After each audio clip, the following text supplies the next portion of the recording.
Os israelenses estão sofrendo muito. Se você ouvir os militares em comparação com os políticos, muitas vezes obtém duas histórias diferentes, porque os israelenses sofreram muito na guerra contra o Líbano e contra os palestinos. Eles também estarão até certo ponto envolvidos na Síria. O público em toda a Europa está se tornando mais apreensivo. Você também vê isso nos Estados Unidos, porque o genocídio parece ser um passo longe demais. E os vizinhos também. Acho que muitos deles calculariam que, se odeiam mais o Irã do que Israel, então aceitar Israel como um equilíbrio para os iranianos seria visto como aceitável. Mas agora que o equilíbrio de poder foi desfeito, até que ponto eles manteriam sua postura pacífica em relação a Israel, agora que o Irã se afastou um pouco mais da região?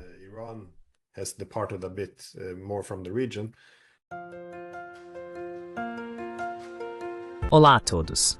Sou Pascal do Neutrality Studies e hoje meu convidado é mais uma vez o Dr. Glenn Giesen, que é professor na Universidade do Sudeste da Noruega e editor associado da revista Russia in Global Affairs. Hoje, queremos discutir dois de seus artigos que ele escreveu e publicou recentemente no Substack, ambos de grande importância para explicar o que os eventos que estão se desenrolando atualmente na Europa e na Ásia Ocidental significam. O primeiro será sobre por que provavelmente uma grande guerra na Ásia Ocidental é agora inevitável devido à ausência de um equilíbrio de poder. E então, no segundo segmento, vamos falar sobre a ciência da propaganda anti-russa. Então, Glenn Giesen, muito obrigado por se juntar a mim novamente. Glenn Giesen, thank you very much for joining me again. Obrigado, é ótimo novamente. Glenn, your first article discusses... Glenn, seu primeiro artigo discute o que essa nova situação no Oriente Médio, na Ásia Ocidental, significa. Você está argumentando que agora é muito difícil evitar uma guerra maior entre Israel e Irã. E, em última análise, isso significa com os Estados Unidos. Você poderia nos dizer por que acha que estamos mais próximos desse ponto agora do que mesmo quando essa troca direta de mísseis aconteceu há alguns meses?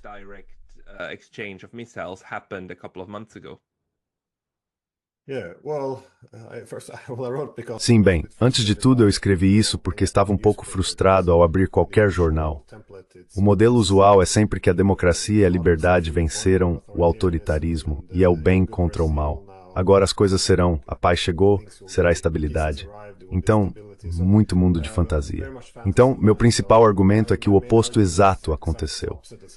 Ou seja, a Síria desempenhou um ponto-chave muito central na manutenção do equilíbrio de poder atual.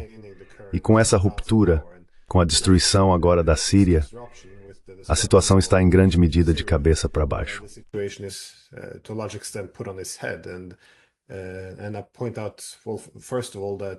E eu destaco, antes de tudo, que a aliança anti-Assad, se você acha que é baseada na liberdade, sim, claro, então a liberdade pode ter vencido. Mas este é um grupo muito diverso de pessoas e interesses que provavelmente não conseguirá manter qualquer solidariedade após a saída de Assad.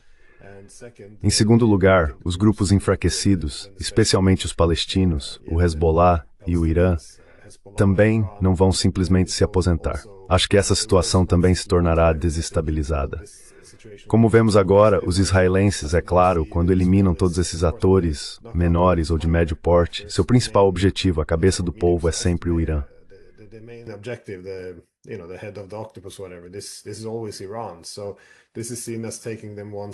Então isso é visto como um passo a mais para derrotar os iranianos. E então você terá paz, é a suposição. Mas minha ideia é que os principais atores, os jihadistas, que não são unificados, a Turquia, a América, os israelenses e todos esses diversos apoiadores árabes, nenhum deles, bem, eles têm interesses muito concorrentes. E o que você provavelmente verá agora, nas semanas e meses que virão, é que sem o objetivo comum ou inimigo comum de Assad no Irã, eles, em grande parte, começarão a se voltar um pouco uns contra os outros devido a esses interesses concorrentes. E você já está vendo isso a propósito.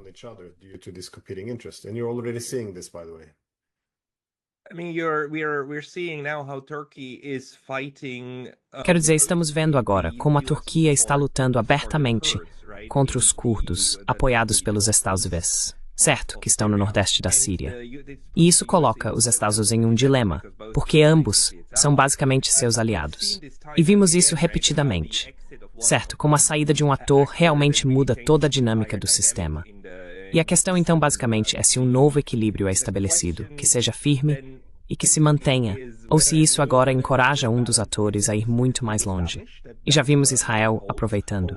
E a propósito, apenas como uma nota lateral, nossa mídia ocidental está encobrindo isso chamando de vácuo. Certo, isso não é um ataque, isso é um vácuo.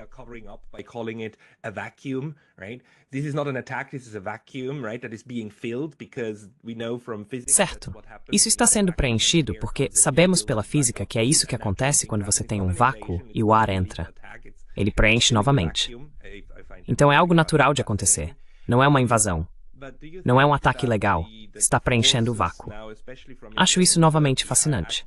Mas você acha que as forças agora, especialmente de Israel e Turquia, acabarão em conflitos diretos com os curdos ou, bem, porque o Irã ainda está um país afastado, certo?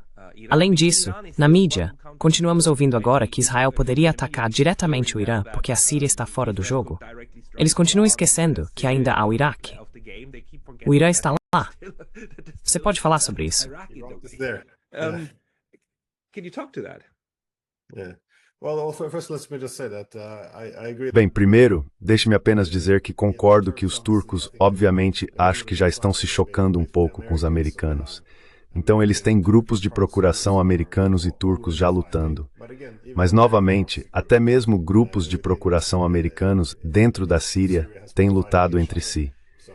Então você sabe, você tem grupos treinados pela CIA e pelo Pentágono, e eles também estão se comportando em conflito. Uma parte fundamental disso é que os próprios jihadistas não são um grupo unificado. Quero dizer, sim, eles têm algumas origens comuns, como Al-Qaeda, ISIS e HTS sendo um ramo, mas o HTS é considerado uma facção. Eles não representam toda a região. Além disso, eles nem mesmo muitos deles.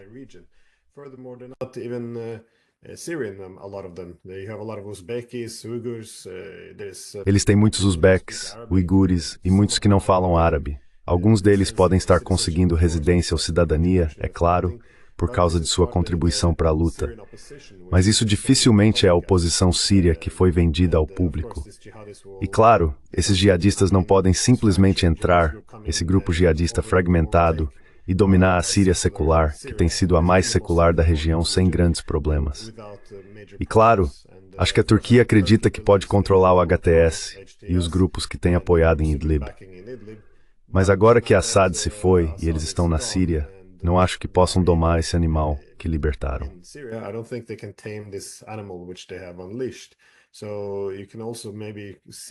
Então, você também pode ver alguma tensão futura surgindo entre eles e também dentro da Turquia. Novamente, os turcos veriam o HTS como um aliado ainda na destruição dos curdos, por exemplo. Mas os americanos precisam dos curdos, porque com os curdos, os americanos conseguem manter muitos dos recursos naturais, o petróleo no nordeste da Síria. E manter o petróleo é importante para que a América continue a ter influência. Então você vê uma tensão mais ampla que se desenvolveria. E essa ideia de que a América pode controlar o HTS e civilizá-los, por assim dizer, também é, eu acho, muito falha.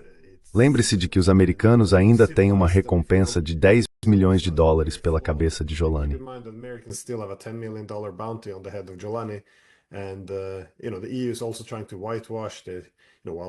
E a UE também está tentando encobrir isso.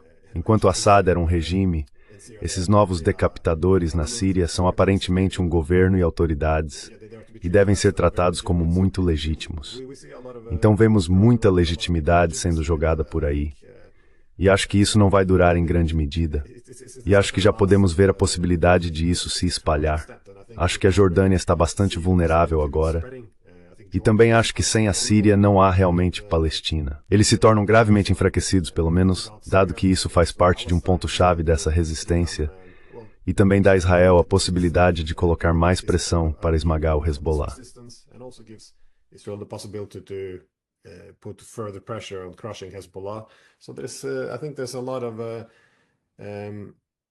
Acho que há muitos novos conflitos congelados, ou até mesmo pequenas guerras quentes, que vão se intensificar dramaticamente ao longo do tempo, agora que a Síria foi destruída. É interessante o que você mencionou sobre os bombardeios de Israel também, porque se realmente acreditamos que a Síria foi libertada, olhe para esta campanha de bombardeio muito violenta e extrema de Israel, destruindo tudo o que há na Síria, toda a infraestrutura militar e outras infraestruturas, essencialmente transformando o país inteiro em uma grande bagunça. Isso não coincide realmente com a narrativa de que a paz chegou e agora será estável.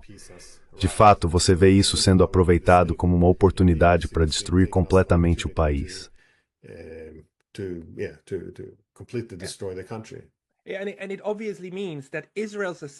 E isso obviamente significa que a avaliação de Israel sobre as pessoas que agora estão assumindo o poder, ou os grupos, é que eles eventualmente voltarão essas armas contra eles, certo? Portanto, eles precisam se livrar das armas. É absolutamente claro que Israel não acha que isso seja militarmente um novo aliado para eles. Caso contrário, eles não destruiriam as armas, certo? Eles não destruiriam algo que sabem que podem usar ou que será usado a seu favor, certo? Então, isso não é necessariamente algo que ajuda Israel. Quero dizer, isso só os ajuda a erradicar a capacidade militar do que está por vir.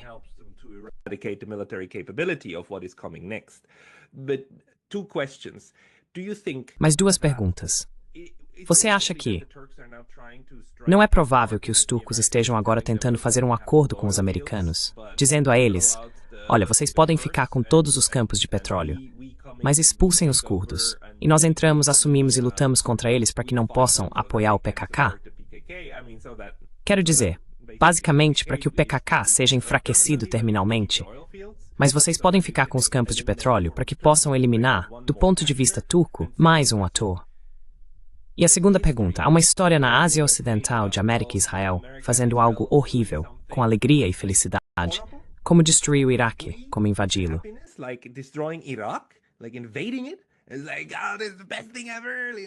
É como, isso é a melhor coisa de todas, sabe? 7 nações em 5 anos e coisas assim. Erradíquias. Mas ao fazer isso, você está realmente criando o seu próximo grande inimigo, que no caso do Iraque foi, claro, o Irã, porque você eliminou o rival estratégico do Irã, o que apenas criou o Irã de hoje, muito forte, muito estável, muito consolidado e militarmente capaz, que agora é a principal ameaça e cabeça do povo, certo? Não é provável que o que está sendo criado atualmente ao dar à Turquia o controle sobre a Síria se torne, em alguns anos, o próximo grande e real concorrente de Israel?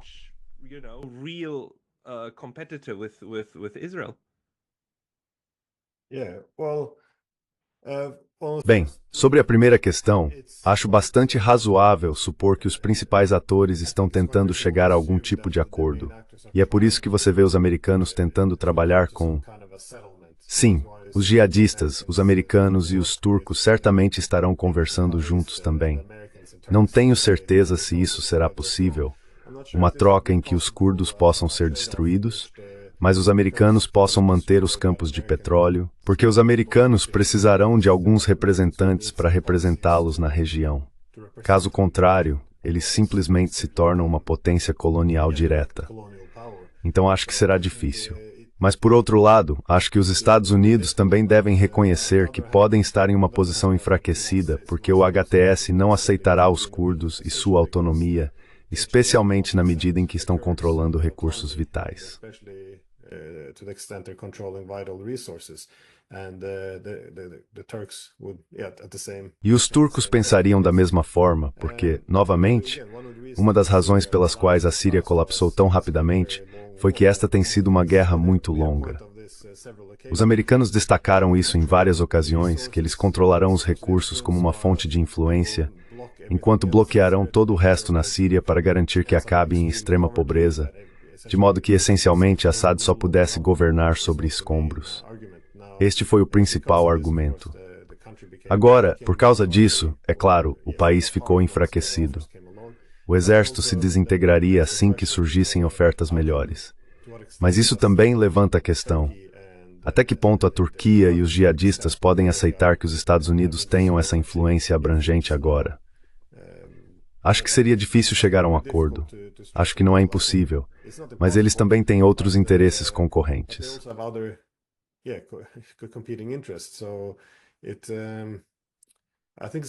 Acho que vai ser difícil. Novamente, não posso descartar. Neste momento, exatamente porque todas as peças principais foram lançadas ao ar, você não sabe exatamente onde as coisas vão cair. Você quer ser um pouco cuidadoso para fazer previsões muito certas, mas sou crítico em relação a isso. E em termos das consequências imprevistas, obviamente destruir o Iraque fortaleceu o Irã, o que meio que mostra algumas das falhas de lógica que eles frequentemente têm nos exaustos. Porque, bem, você se refere à declaração do General Wesley Clark. Foi após os ataques de 11 de setembro. Novamente, o general dos Estados Unidos, ele reconhece que recebeu um memorando, disse ele, em termos de quais eram os planos de guerra da América, como eles poderiam tirar proveito da guerra ao terror. E ele destacou que primeiro vamos tomar o Iraque, mas depois também a Síria. First take Iraq, but then also Syria. We're going to take Lebanon, Libya, Somalia, Sudan, and of course. Vamos tomar o Líbano, a Líbia, a Somália, o Sudão e, claro, finalmente o Irã. Mas uma vez que você derruba os iraquianos, isso fortalece os iranianos. Então não importa em que ordem você elimina esses países. Mas obviamente, uma vez que você eliminou a Síria, é mais fácil destruir o Líbano. E assim há alguma lógica, mas também alguma lógica falha aí, eu acho. Neste caso, acho que a Turquia obviamente seria muito fortalecida. Novamente, sou um pouco crítico quanto à extensão em que eles conseguem controlar o HTS, mas eles são uma grande potência, e a restrição sobre sua influência foi severamente enfraquecida.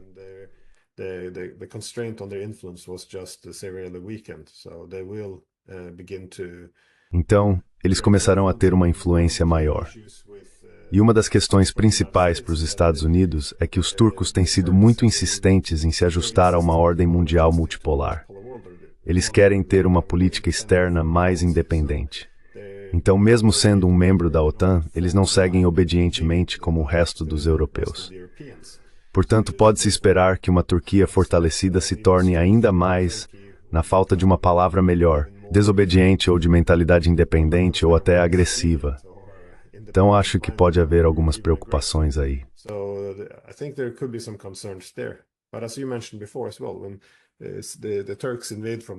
Mas como você mencionou antes também, quando os turcos invadem pelo norte, os israelenses invadem pelo sul para preencher o vácuo, como dizem. Até que ponto eles entrariam em um confronto direto? É difícil dizer. Novamente, até agora o HTS não tem realmente estado disposto a criticar muito Israel, mesmo enquanto Israel está bombardeando o país deles agora, que eles fingem governar. E os turcos, eu acho, têm sido um pouco mais fortes em sua linguagem contra Israel. Mas, novamente, o que é teatro e o que não é? Então, acho que no momento há muitas pessoas tentando encontrar um novo acordo aqui, mas vejo isso como improvável e esperaria mais guerras por vir. Unlikely, and I would expect more wars to come. Maybe last question on this segment.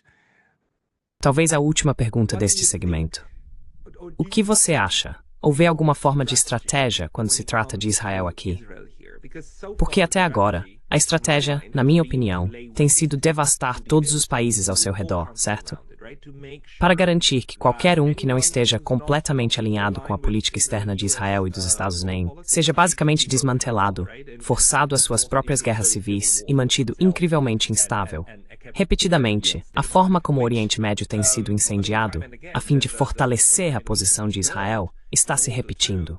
Mas isso não é uma estratégia de longo prazo. Isso agora está ajudando Israel a expandir e talvez seguir essa ideia de um grande Israel e assim por diante.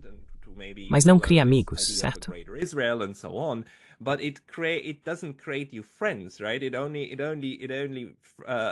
Isso apenas atomiza seus inimigos ou adversários. Para ser uma nação estável, adequada, bem funcionante, de longo prazo e próspera, você realmente precisa se integrar à região, certo? E você precisa ter amigos ao seu redor.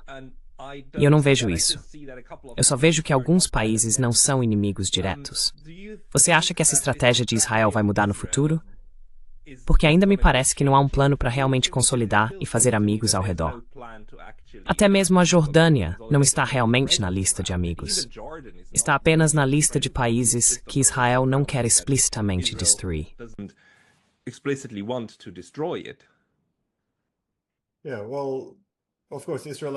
Sim, bem, é claro que Israel não foi o único a usar jihadistas. Os americanos, a OTAN e a Turquia também costumam usar jihadistas como uma forma de desencadear o caos dentro de estados adversários. A suposição é que uma vez que você derruba o governo, pode trazer a estabilidade de volta. Esse era o pensamento nos anos 1980, e na Líbia é isso que estamos fazendo agora na Síria também. Mas, obviamente, trazer um Estado jihadista ao poder na Síria pode não ser do melhor interesse de Israel. No momento, eles parecem estar comemorando, pois quebraram a resistência, porque sem a Síria, o Irã está enfraquecido na região. Hezbollah e os palestinos podem ser quebrados mais facilmente. Então, no momento, eles veem isso como uma vitória.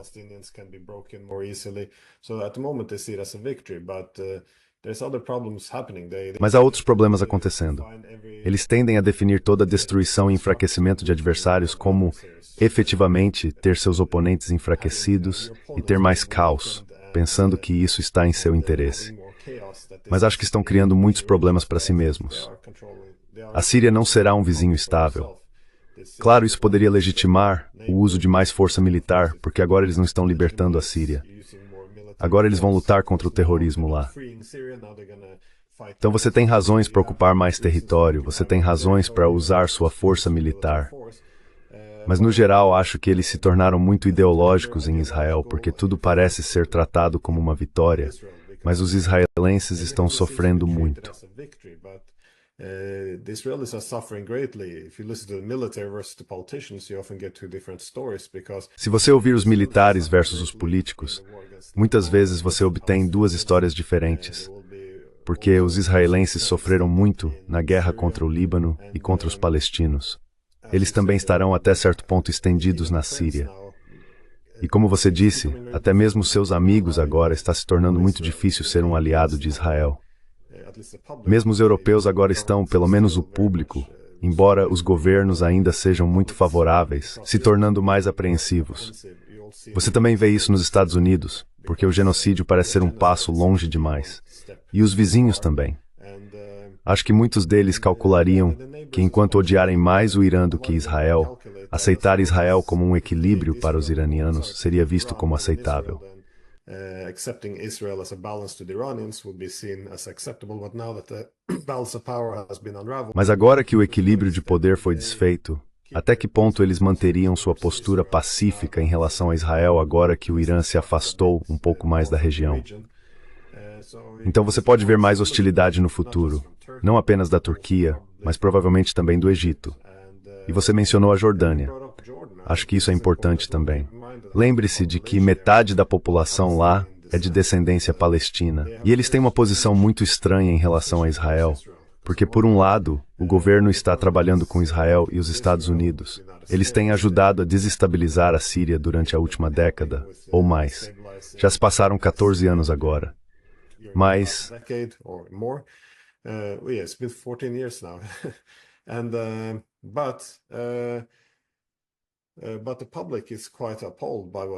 Mas o público está bastante chocado com o que está acontecendo com os palestinos. Então toda a situação na Jordânia pode se desestabilizar, e se isso acontecer, pode acontecer muito rápido. Mas isso ainda precisa ser visto, e isso também será um grande disruptor. Esta é a fronteira mais longa de Israel com um país vizinho. E sim, a mesma dinâmica que na Turquia. Os turcos obviamente têm ajudado Israel até certo ponto, ajudando-os a derrubar os sírios. Erdogan fala muito sobre os palestinos, mas no final das contas eles não fazem muito. Então pode haver uma tensão crescente entre o público, por exemplo, na Turquia, que é muito secular, e o que o governo turco está fazendo na Síria. Portanto, há muitas coisas que podem dar muito errado muito rapidamente. E para Israel, acho que os adversários podem torná-los mais desesperados à medida que se enfraquecem, mas também seus amigos estão ficando mais desesperados. They can make them more desperate as they become weakened, but also they're getting, but also their friends are getting more apprehensive about backing them, and within Israel you have mais apreensivos em apoiá-los. E dentro de Israel há tensões internas crescentes. Você tem um exército israelense exausto, e tudo está apostando na ideia de que se conseguirem chegar à próxima guerra e derrotar o Irã, por exemplo, então tudo ficará bem. Só precisamos trazer os americanos. Mas então, é claro, você tem os chineses e os russos que não gostariam de ver o Irã cair. Então isso está escalando um pouco rapidamente fora de controle. Então eu acho que sim, o método para medir o sucesso israelense, eu não acho que seja necessariamente apenas quebrar seus adversários e criar um pouco de caos. Acho que eles deveriam usar uma metodologia diferente.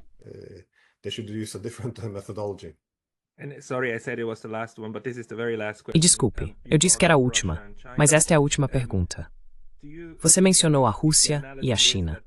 Você acha que, se a análise for de que esta guerra maior com o Irã é inevitável agora, a Rússia e a China ficariam de fora? Ou poderiam revidar aos Estados Unidos, pelo que os Estados Unidos fizeram à Rússia, na Ucrânia, e basicamente lutar uma guerra por procuração, junto com o Irã, no Irã, contra os Estados Unidos ou contra suas forças no Oriente Médio, provavelmente, principalmente de forma cinética com a Rússia? Probably mostly kinetically with missiles and so on, because it is probably unlikely that we will see boots on the ground in Iran. E assim por diante. Porque é provavelmente improvável que vejamos tropas em solo no Irã, certo? Mesmo que houvesse um cenário de guerra. Sim, bem, eu não acho que uma guerra com o Irã seja inevitável. Acho que é definitivamente o objetivo final para Israel. Este é o chefe da besta que eles veem que precisam cortar e precisam dos americanos para isso. Mas até que ponto eles terão sucesso em iniciar tal guerra, isso é incerto. Mas eu acho que no resto da região, há muitas peças que foram lançadas ao ar e que não se encaixarão. Então acho que uma guerra maior definitivamente virá, mas não necessariamente tem que ser entre Israel e Irã. Mas claro, é uma possibilidade crescente. Se claro, os americanos apoiarem Israel em um ataque ao Irã, acho que definitivamente por muitas razões.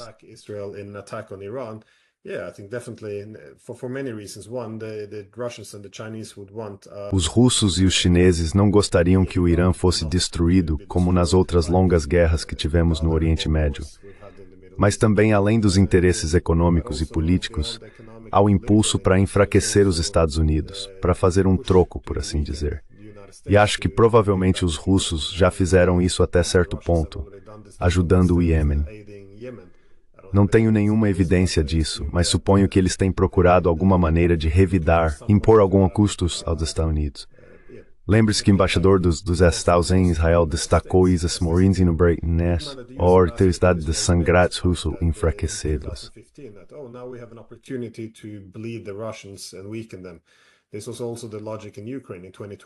Essa também foi a lógica na Ucrânia em 2022. Por que os americanos sabotaram o acordo de paz entre a Ucrânia e a Rússia? Bem, por que você gostaria de um fim rápido para a guerra?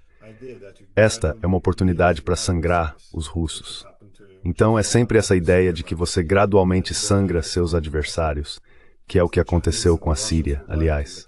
E assim, acho que tanto os chineses quanto os russos gostariam de retribuir o favor aos Estados Unidos se tivessem a oportunidade. Mas além da vingança, também acho que há um interesse estratégico em mantê-los ativos. Mas além disso, sim, seria o Irã. Acho que para a Síria, os russos estão procurando minimizar suas perdas e entregar a bagunça para os Estados Unidos e seus aliados.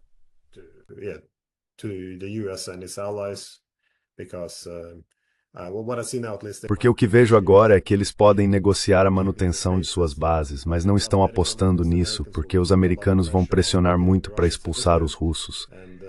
E então, o que os russos estão fazendo agora é enviar todo o seu material para a Líbia, e alguns podem voltar para casa, apenas para reduzir sua exposição. Com o tempo, acho que eles tentarão negociar a permanência nas bases, mas parece improvável. Não consigo imaginá-los querendo lutar por isso.